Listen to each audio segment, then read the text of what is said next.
Bago matapos ang ikalawang linggo ng paglilitis laban kay VP Sara, pangunahing tinalakay ng prosekusyon at depensa ang record ng mga financial na dokumento ng bise bilang ebidensya kaugnay sa di maipaliwanag nitong yaman. Si Daniel Manalastas sa detalye. Ipapasabi na ba ang bank at tax records ni Vice President Sara Duterte? Yan ang pinagdebatihan ng prosekusyon at depensa sa ika-6 na araw ng impeachment trial.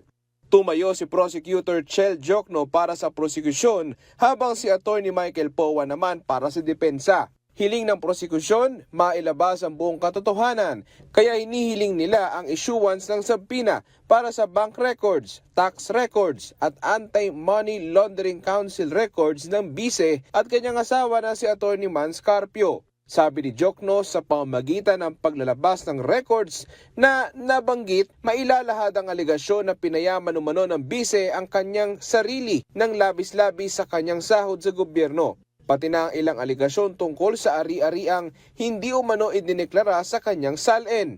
At pangatlo, kung totoo ba ang aligasyon na habang siya ay vice-presidente ay nakibahagi siya sa negosyo, direct o indirect kahit bawal umano sa konstitusyon.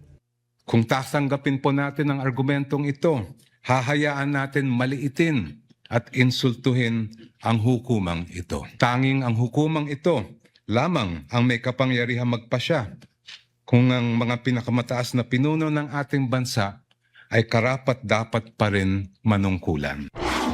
Pero punto ng depensa, dapat ma-deny ang hiling ng prosekusyon. Ang paliwanag nila, due process. Kine-question din nila ang relevance ng usapin. Nagpasya ang mga senador na mag-caucus para pagpasyahan ito.